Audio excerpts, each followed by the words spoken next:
Assalamualaikum warahmatullahi wabarakatuh. Ketemu lagi dalam kuliah teknik pondasi. Pada kali ini kita akan membahas tentang penurunan yang terjadi pada pondasi telapak.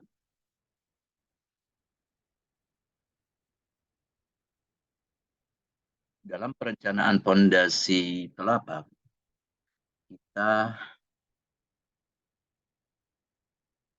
perlu menghitung ada 3 hal ya. Yang pertama adalah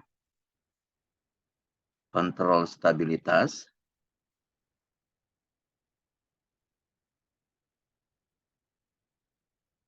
di mana kita sudah pelajari bahwa dalam kontrol stabilitas ini kita menghitung FK guling,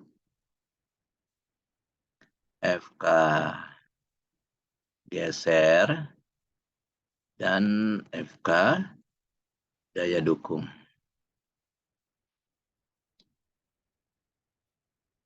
Nah, kemudian yang kedua, kita perlu mengontrol penurunan yang terjadi. Penurunan. Di mana dalam penurunan harus menghitung berapa besarnya penurunan yang terjadi. Kemudian nanti kita bandingkan dengan penurunan izin. Penurunan yang terjadi ini harus lebih kecil atau sama dengan penurunan izin. Nah, pertemuan kita kali ini kita akan membahas atau menghitung penurunan yang terjadi ini. Ya, nanti kita akan lanjutkan. Ya. Yang kedua adalah kontrol kekuatan struktur. Di mana kontrol kekuatan struktur ini intinya kita mencari momen maksimum yang terjadi ya, pada struktur fondasi telapak. Baik, kita mulai dengan menghitung penurunan. Untuk menghitung penurunan yang terjadi,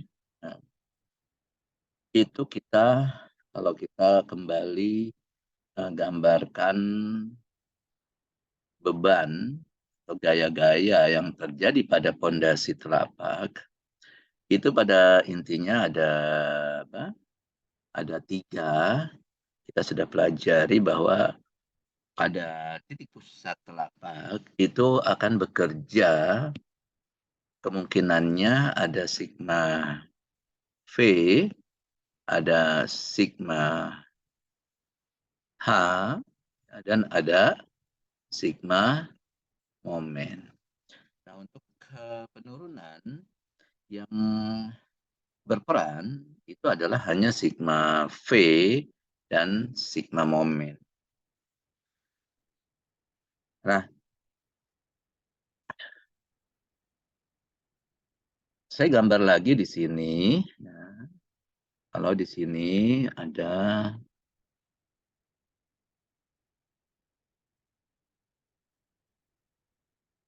ini ya, pondasi telapak di sini. Nah, tadi saya katakan bahwa di titik O di sini, ya itu bekerja gaya sigma V dan bekerja momen sigma M yang akan menentukan berapa besarnya penurunan yang terjadi pada telapak ini. Nah, kalau kondisinya seperti ini, ya, ini kita bisa katakan ya, ini analog. Kondisinya itu sama dengan kalau saya gambarkannya seperti ini.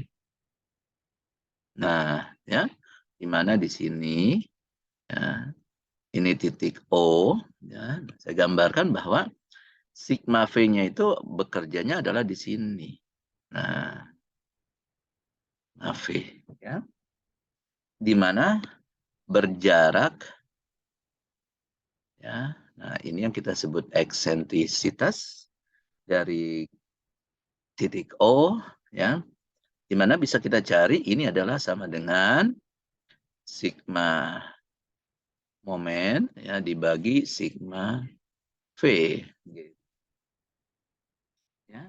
Nah, jadi ini sama apa namanya dampaknya atau efeknya, ya, gitu. Ya, kalau sigma V kita pindahkan ke jarak E, ya, itu akan menimbulkan di titik O, ya, itu momen, sehingga jaraknya itu adalah E dibagi sigma momen dibagi sigma V. Nah, sekarang kita lihat dari sini, ya. Kita lihat di sini bahwa dengan seperti ini, ya,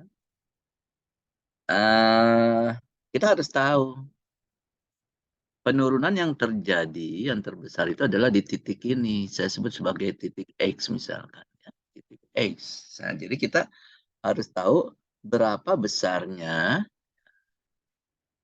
penurunan yang terjadi di sini. Nah, begini di titik E ini, ya. Karena kita cari penurunan yang terbesar. Nah, untuk menghitung besarnya penurunan yang terjadi, ya, kita harus menghitung berapa tegangan yang terjadi di bawah titik X ini. Nah, kalau kita lihat di sini, ya, saya asumsikan misalkan apa namanya permukaan tanahnya adalah di sini, ya. Permukaan tanahnya ada di sini. Di mana permukaan tanah ini jaraknya adalah kita sebut sebagai kedalamannya adalah dengan simbol ZF, ya. Nah, kalau saya gambarkan tegangan yang terjadi, ya, di daerah ini di bawah X ini, ya, atau di garis yang melewati titik X ini, itu saya gambarkan di sini misalkan. Nah, ya. Ini akan terjadi dua ketegangan. Yang pertama adalah itu tegangan, ya, nih. Itu tegangan yang terjadi akibat berat tanah itu sendiri. Ya, jadi kalau ya ini kan permukaan tanahnya itu sebenarnya. Saya gambarkan bahwa jadi ini adalah yang saya gambarkan diagram ini, ya, diagram penyebaran tegangan ini atau diagram tegangan yang terjadi di bawah tanah ini itu adalah saya meninjaunya di sini, ya, ya, di daerah sini nih yang saya buat garis putus-putus, ya, itu. Nah, di garis putus-putus ini nih, ya, mulai dari atas nih, dari titik. Misalkan ini saya sebut sebagai titik A misalkan, ya. Nah, apa ini titik A-nya, ya. Gitu. Titik X ada di mana? Titik X ada di sini, ya. Nah, ya, nah ini titik X, ya. Gitu. Ya, itu. Titik A. Nah, ini, ya, besarnya, ya. Ini tegangan ini makin ke bawah makin besar. Makin ke bawah makin besar. Ini ada apa? Tegangan apa namanya? Ini adalah tegangan yang akibat berat tanah itu sendiri. Ya, tegangan akibat berat tanah itu sendiri. Nah, di sini saya simpulkan bahwa tegangan ini sebagai tegangan, nah, atau kita atau kalian mengenalnya di mata kuliah mekanika tanah, ini disebut sebagai tegangan geostatik vertikal.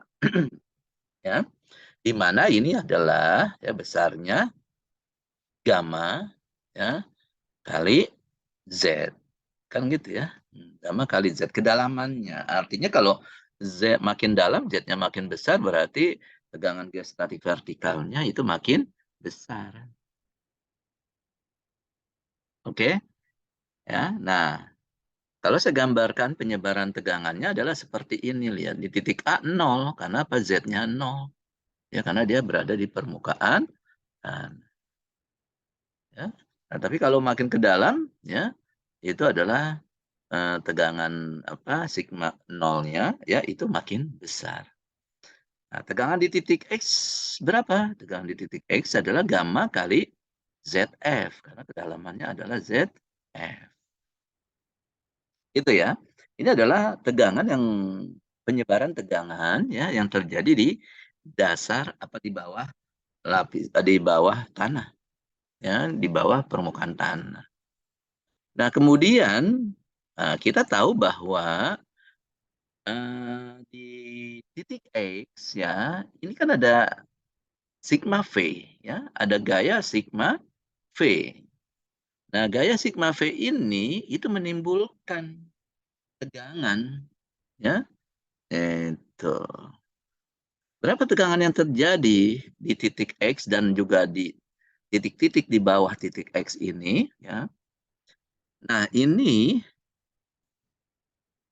ya kalau saya gambarkan ya, penyebaran data distribusi tegangannya itu adalah seperti ini.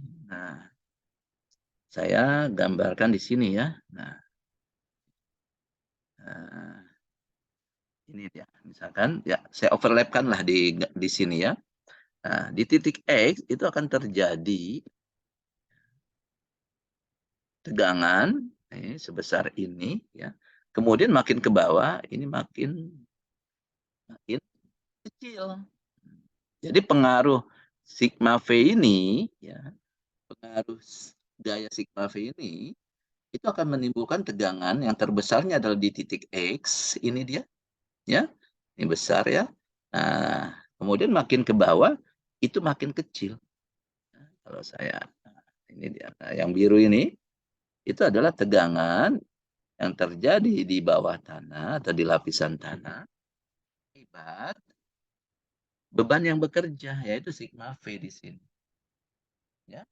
Nah, ini saya simpulkan, ya, itu besarnya adalah ini sebagai yang saya sebut sebagai delta sigma.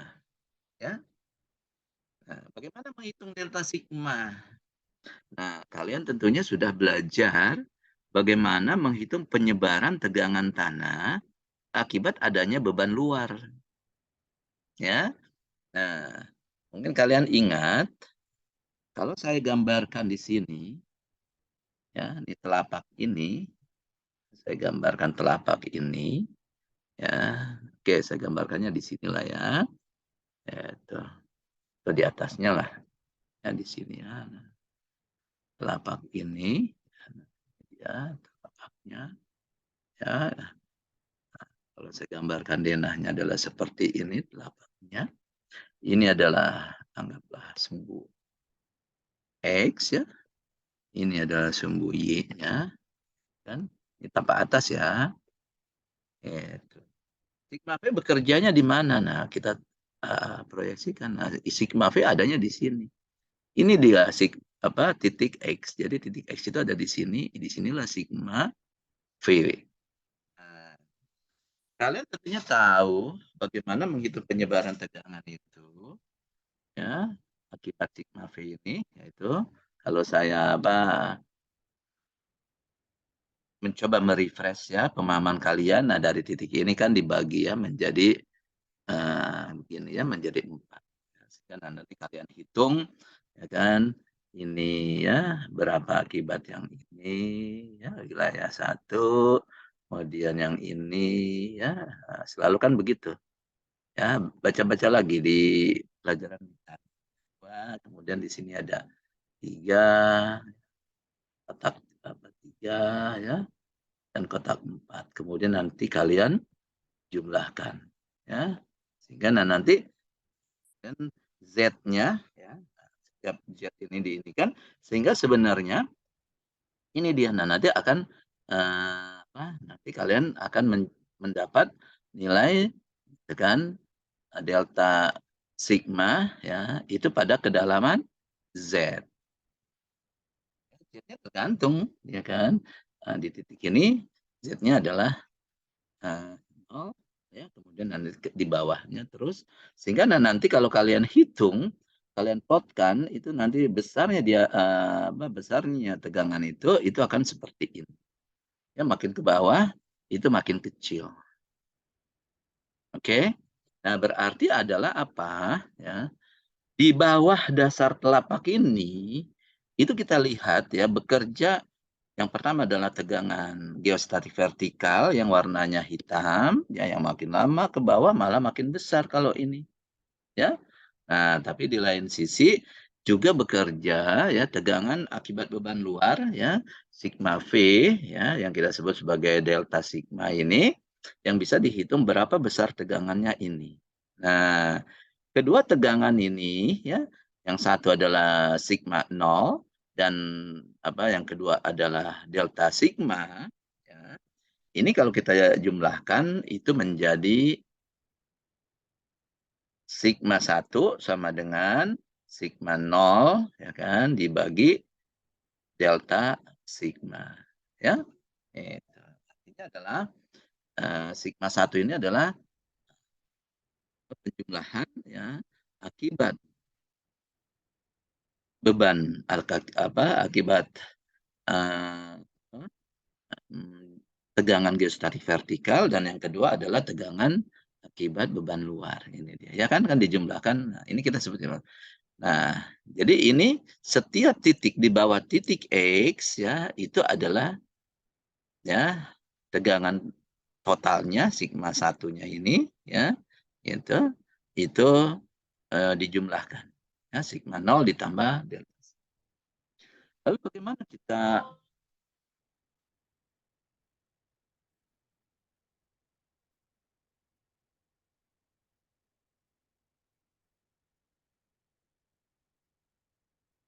Lalu bagaimana kita menghitung ini?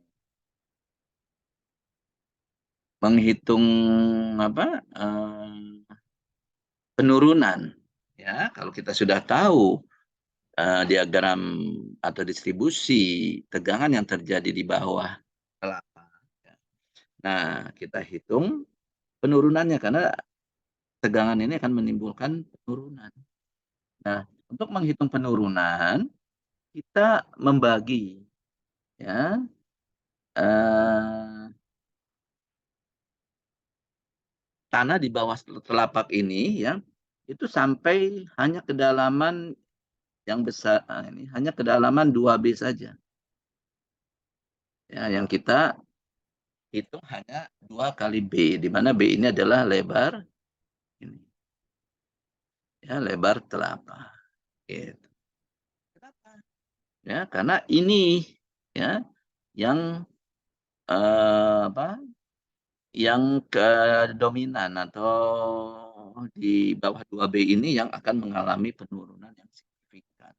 Walaupun yang di bawahnya itu mengalami penurunan juga, tapi kita cukup menghitungnya adalah penurunan yang terjadi ya setebal 2B dari dasar telah. Nah, kan kalau kita lihat penurunan yang terjadi setebal 2B ini ya itu kan dipengaruhi oleh tegangan ini nih. Nah, ini dia ya. Itu. Ya, hanya tegangan ini. Kalau saya ini kan yang satu adalah ini dia ya. Nah, akibat apa? Nah, ini kan yang jelas tarik vertikalnya. Kedua adalah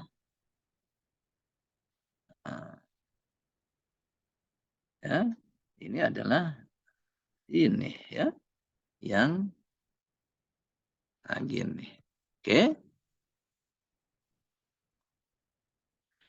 Ya, yang warna hijau itu akibat beban luar ya, yang warna biru yang saya batasin itu adalah yang akibat geostatik vertikal. Nah, ini yang mempengaruhi besarnya penurunan.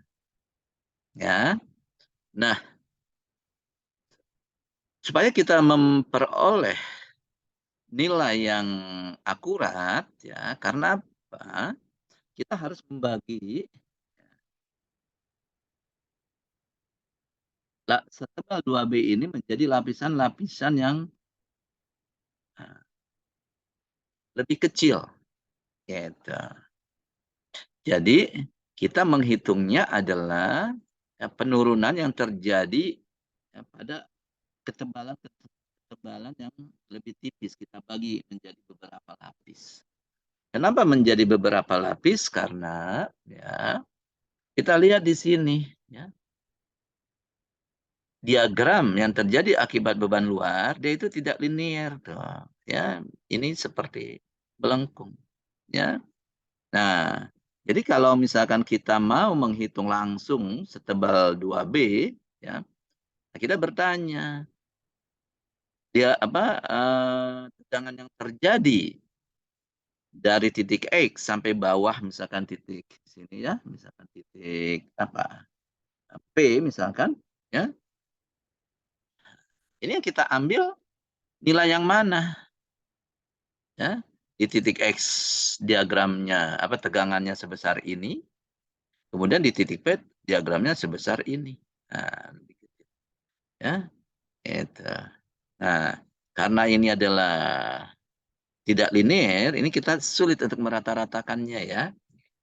Nah, kalau kita mau mencarinya adalah dengan menggunakan rumus matematika, menggunakan integral. Jadi istilahnya luasan ini ya kita hitung menggunakan apa? Rumus matematika ya, itu sehingga nanti kita bisa memperoleh nilai rata-rata tegangan di sini berapa ya. Nah, oleh karena itu supaya kita lebih akurat makanya jadi menghindari eee, kesalahan yang lebih minim agar hasilnya bisa lebih akurat ya, ini kita bagi-bagi menjadi lapisan yang, tipis-tipis ya. Sebagai contoh di sini, nah di sini kita bagi menjadi 4 lapis ya. Jadi 4 lapis di mana setiap ketebalan ini ya kalau kita buat sama, oke ini adalah H kecil, H kecil, H kecil, H kecil. Ya, tapi di sini ada lapisan 1, lapisan 2, lapisan 3, dan lapisan. Nah, kita hitung penurunannya per lapis. Nah, ya. Nah, di sini kita coba ya, kita ambil contoh lapisan 1 dulu. Lapisan 1 ya. Bagaimana menghitung ketebalan apa penurunan lapisan ya. Rumus penurunan itu adalah S ya, settlement sama dengan delta E angka pori dikali H ya dibagi 1 plus E0. Nah, ini adalah rumus penurunan ya. Nah, sekarang kalau kita mau menghitung lapisan 1 penurunan yang terjadi pada lapisan 1 S1 ya. Nah, berarti kita harus mencari delta E ya, kali H dibagi 1 plus E0. Nah, H ini mana? Ini dia H ya, ini dia H ya, H, H, H. Jadi H1 ini H1 misalnya ya, kita sebutnya H1 walaupun tadi kan kita bilang H-nya kita buat sama ya lapisannya, tapi kita simbolkan aja walaupun ini nilai sama ya dengan ya H1. Nah, sekarang bagaimana menghitung angka porinya? Ya, kita harus melakukan pengujian angka pori ya dari laboratorium. Ya, nah, dari apa pengujian angka pori itu nanti kita akan memperoleh diagram angka pori namanya. Yang mana di sini menghubungkan antara tegangan yang terjadi dengan angka pori. Ini angka pori ini itu grafiknya adalah seperti ini. Ya, itu. Angka porinya tadinya besar, ya, itu di tegangan di sini. Tapi kalau kita tanah itu kita beri tegangan terus ya, beri kita beban ya, sehingga angka porinya akan turun. Nah, itu korelasinya antara tegangan yang terjadi terhadap angka pori pada rongga tanah. Oke, nah sekarang kita kan tahu nih ya, di lapisan satu ini kalau saya gambarkan nih di sini ya. Nah, ini kan lapisan satu ya. Nah, ini lapisan satu ya. Nah, ya lapisan satu ya. Nah, ini dia sebenarnya diagram yang terjadinya ya. Nah, nah kita hitung di sini delta sigmanya yang mana? Nah, yang ini. Delta itu ya, yang tengah-tengahnya ini. Nah, berarti kalian hitung ya, delta sigma satunya di lapisan tengah-tengah H1 ini. Ya, nah, ini besarnya adalah delta sigma 1. Ya. Sigma nolnya yang mana? Sigma nolnya adalah yang ini nih, ini. Uh, yang geostatik vertikal sigma 0. Ya. Jadi ini diketahui, ini dicari. Ya. Gitu. Nah, sekarang bagaimana? Kita plotkan di sini. Di diagram angka pori ini. Ya. Tegangan 0, kita plotkan. Tegangan 0, dia berada di sini. Ini tegangan 0. Ya. Nah, kita plotkan. Ya. Plotkan. Sehingga nanti akan memperoleh nilai dia E0. Oke. Kemudian tegangan 1 kita plotkan juga di sini. Ya kan? Tegangan 1 kita plotkan. Nah, ke kemari sehingga kita akan memperoleh E1. Ya, ini tegangan 1. Nah, ini tidak lain adalah delta tegangannya. Dari rumus ini ya. Ini kan. Ya, ini. Nah, dari sini ya, E1 bisa dibaca, E0 bisa dibaca, kita akan memperoleh nilai delta E. Ya. Nah, ini dia. Delta E ini ya, masukin ke sini. Oke. H1 ya tadi ya. H1 adalah ketebalan tanah. Ya. E0 mana? E0 adalah ini dia. Ya, E0. Sehingga nanti ini bisa dicari. Ya.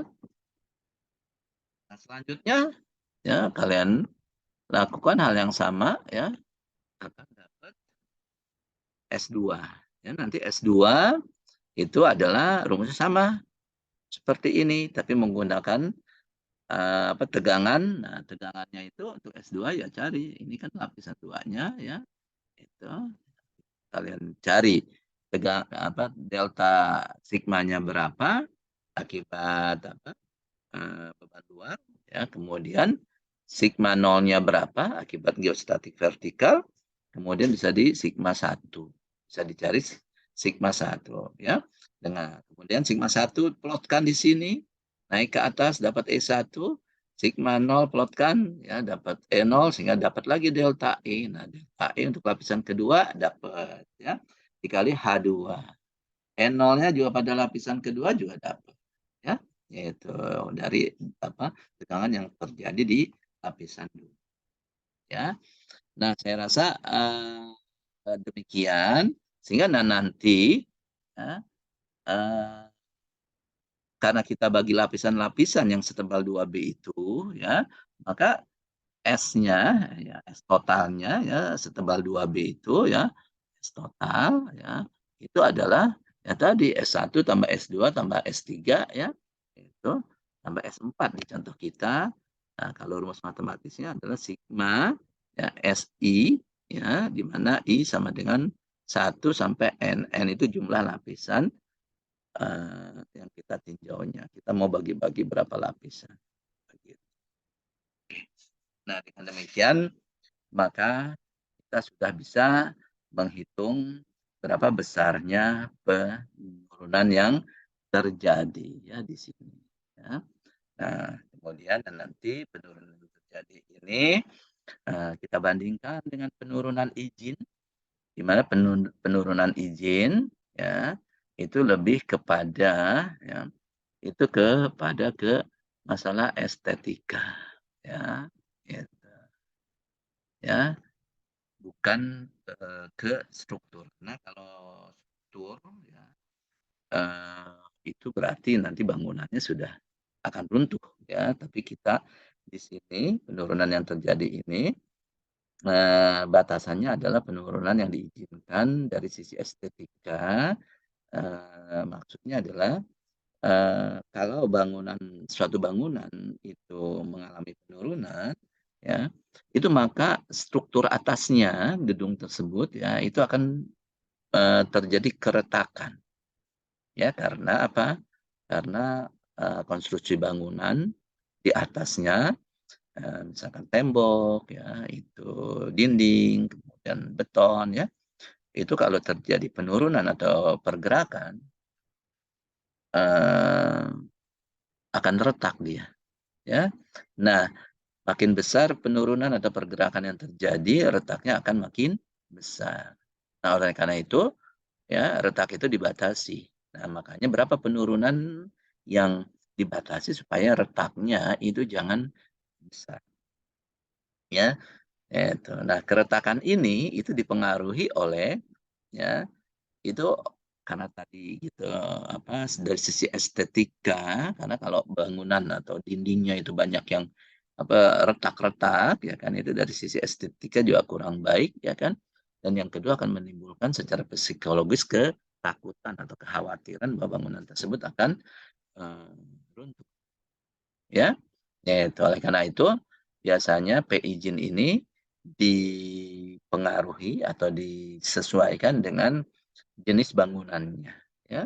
Kalau bangunan bertingkat, kemudian juga dari fungsi bangunan itu sendiri, misalkan bangunan itu misalkan untuk hotel atau apa, ya tentunya izinnya ini sangat relatif kecil sekali, ya, karena dihindari adanya keretakan. Ya, tapi beda dengan rumah yang cuma satu lantai, apalagi fungsinya itu tidak, apa, demikian, apa, penting ya, itu bisa saja kita membuat izinnya agak lebih besar, ya kan. Artinya apa? Kita masih mentolerir di situ terjadi keretakan, ya, atau sedikit keretakan, ya. Nah, seperti itu. Oke. Nah, jadi kita sudah masuk di, tahap ini ya, kita sudah bisa mengontrol penurunan. Baik, untuk selanjutnya dan nanti bagaimana kita mengontrol struktur ya, dalam artian bagaimana kita menghitung momen maksimum yang terjadi pada, konstruksi telapaknya ya, untuk nanti kita bisa merencanakan tulangannya. Baik, untuk kali ini, saya tutup saja ya, sampai ketemu di lain kesempatan ya. Assalamualaikum warahmatullahi wabarakatuh.